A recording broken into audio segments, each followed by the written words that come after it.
સરસ કરજો બધા. એ બરાબર. આ છે ગાલ્લુ. અને આ ખબર છે આ શું છે? શું છે? હળ. આનથી આપણે ખેતી કરીએ છીએ ને. તે તમને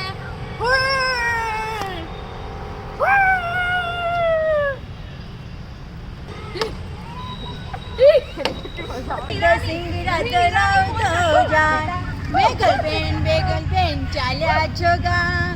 ચાલ ફરવા છે ને ઘોડ. ટીચર બળદને આગળ ચાલો બધા હાથ. છે. શેમાં છે? સામા છે. Very good. ટ્રેક્ટરમાં. સામા છે. ટ્રેક્ટરમાં. સ્ક્રીનશોટ લેતા રહેજો. ધ્યાનમાં લઈ લો. બહુ ફાઇન છે. હરી અસલી તૂટેલું છે. જો બતાવો જો ઘોડો બતાવો. અરે વાહ ધમેલિયા, પણ તું ગાડલું લઈને બેઠો છે. ગાલુ ખોદે છે ને. હા, આમ ખેતરમાં આવી રીતે આમ ખેડે, પછી એમાં આખું ખેતર આમ ખેડાઈ જાય ને પછી એમાં જમીન કેમેરો બંધ છે તમારો એમ કે રોપે છે. આમ કરી અને આખા ખેતરને આમ ઊંડો ખડથી ખેડે છે. હવે તો ટ્રેક્ટર આવી ગયું છે, તો ટ્રેક્ટરથી પણ ખૂબ સરસ વર્ક ખેડૂત કરી શકે છે. હવે તો ખૂબ આધુનિક ટેકનોલોજી આવી ગઈ છે.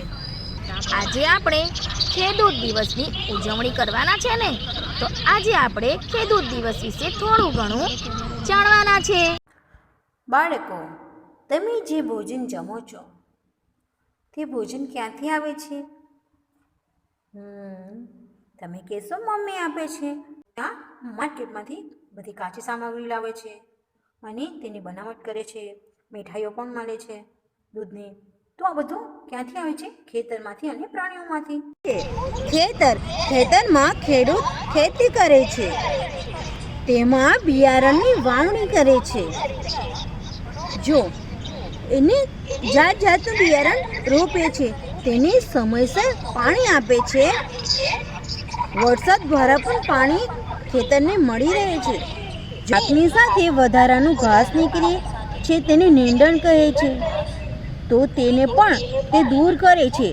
જેથી આમ સરસ મજાનો ખેડૂત પાક તૈયાર કરે છે અને તેની લણણી કરે છે. એટલે ત્યાંથી તે ખળામાં લઈ જાય છે, તેને સુકાવે છે અને તેનો પાક તૈયાર કરીને ટ્રેક્ટર, ટ્રક, અલગ અલગ જાતના વાહનોથી મોટા શહેરના ગોડાઉનમાં લઈ જાય છે અને ગામમાં તો મંદિર દ્વારા ભેગું થઈને શહેરમાં આવે છે. શહેરમાં મોટી મંદિરમાં તેનું ફિલ્ટર થાય અને તેનું પેકિંગ બને છે. અને આપણે દૂધનું પેકિંગ સવારમાં લાવીએ છીએ ને, તો ઘણી જગ્યાએ પસાર થઈને આપણી પાસે પેકિંગ એટલે કે કોથળીમાં આપણી પાસે આવે છે અને ઘણા લોકો છૂટું પણ આપી જાય છે. દૂધમાંથી ઘણી બધી બનાવો. આપણે જે ખેતી કરીએ ને એને કૃષિ કહેવાય. તો મોટા ભાગના જે આપણા લોકો છે ને એ બધા સેના પર આધાર રાખે છે. તો આજે છે ને, આજે ચૌધરી ચરણસિંહ છે ને એમનો બર્થડે છે, એટલે આજે આપણે ખેડૂત દિવસની ઉજવણી કરીએ છીએ. બરાબર. તો આપણા ભારતમાં છે ને મુખ્ય 2 પાક થાય છે, એક ખરીફ પાક અને રવિ પાક છે ને એ આપણા માટે કોણ પકવે છે? ખેડૂત. તો ખેડૂત પર આખો દિવસ રાત હોય કે દિવસ હોય કે તડકો હોય, એ આખો દિવસ ખેતી કરે છે, ત્યારે આપણને પાક બધા મળે છે. 2 પાક થાય છે. કેટલા પાક થાય છે? 2 પાક. કયા કયા ખબર છે તમને? પહેલું છે રત્નાગીરી કેરી, પછી ડુંગળી, દ્રાક્ષ, આ બધું મહારાષ્ટ્રમાં થાય છે. તો એ પણ આપણા ગુજરાતમાં થાય છે. ગુજરાતમાં ઉગે છે. કપાસ, મગફળી એ 2 આપણા ગુજરાતમાં ઉગે છે. ડાંગર એટલે આપણે જે ચોખા ખાઈએ છીએ ને તે. તો ચોખામાંથી બીજી પણ વાનગી બને ને, સિંગદાણા જે નીકળે ને, મગફળી, પછી ચા, પછી જે વાસ જોયા છે તમે, લાંબા લાંબા જે બાંબુ આવે ને, એ ક્યાં હોય છે?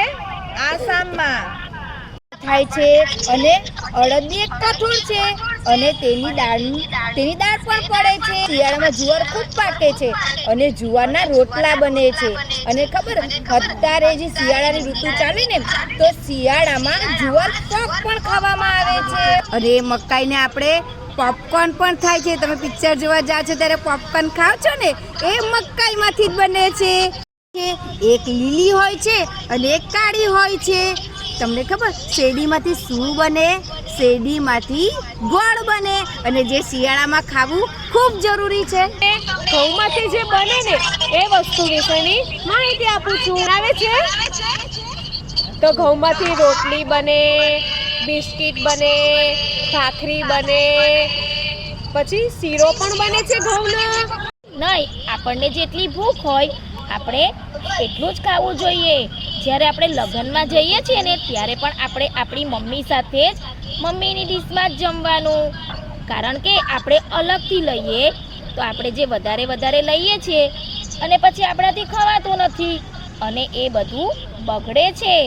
તો આપણે અનાજ ક્યારે પણ બગાડવું જોઈએ નહીં.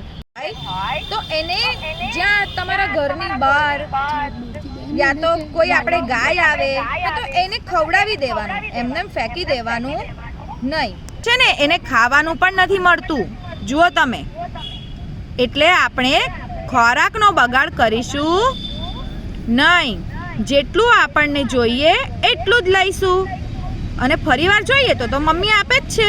જય કિસાન, જય જવાન, જય કિસાન, જય જવાન, જય કિસાન, જય જવાન જય કિસાન, જય કિસાન, જય જવાન જય કિસાન, જય જવાન જય કિસાન, જય જવાન, જય કિસાન. અમે ક્યારેય ખોરાકનો બગાડ કરીશું નહીં. અમે જરૂર પૂરતો જ ખોરાક થાળીમાં લઈશું. વધેલા ભોજનને જરૂરિયાતમંદ લોકોને આપીશું. લગ્ન પ્રસંગમાં મમ્મી અથવા આપણી સાથે જે મોટા આવ્યા હોય ને એમની થાળીમાં જ જમીશું. અમે ઘરે કિચન કે ગેલેરી ગાર્ડન બનાવીશું. જો હવે સાંભળો.